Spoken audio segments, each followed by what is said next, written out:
tsary Wellspire zegny RTGO efatrafatra nareo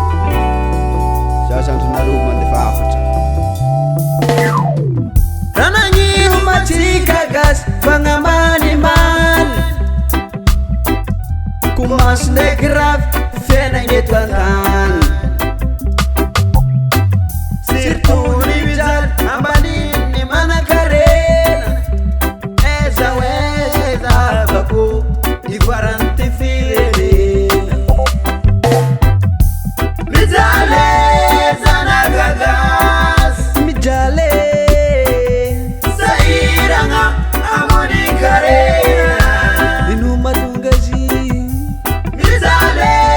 zanagagasy mijaly mijaly mijaly sairagna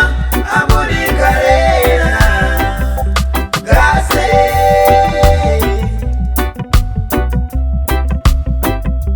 gasy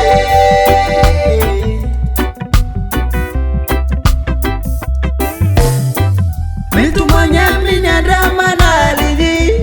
olo tsy managna fany managna karena magnetsiketsy vity agnabokalana be fansahiragna tsy manan-karena mijaly fansahiragna tsy manan-karena mijaly mitomagny mitomagny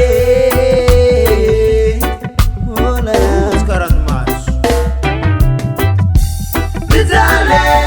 zanagagasy mijaly sairagna amony karena ino mahatonga azy mijaly zanagagasy mijaly mijaly mijaly sairagna amony karena gasy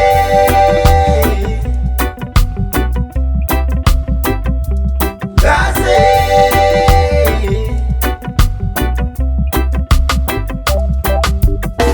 bariezkany kitiky za efa tsy olo mipetraka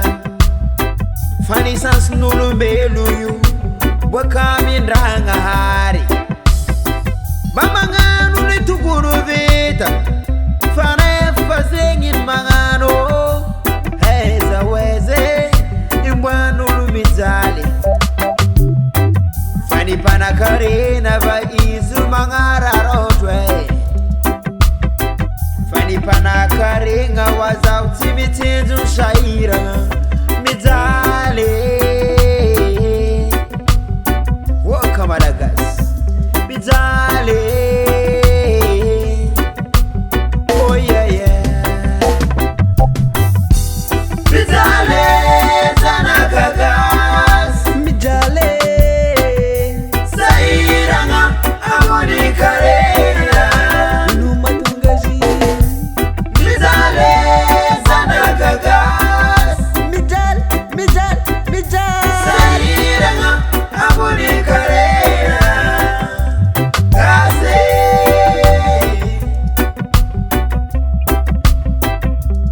gasy afatrafatra anaha aminareo mpitondra fandrakana mampiakara vidiny lavanefa mijaly zay gasy ataonay akory ary arety coronavirus ty za zandrinareo mitondra afatra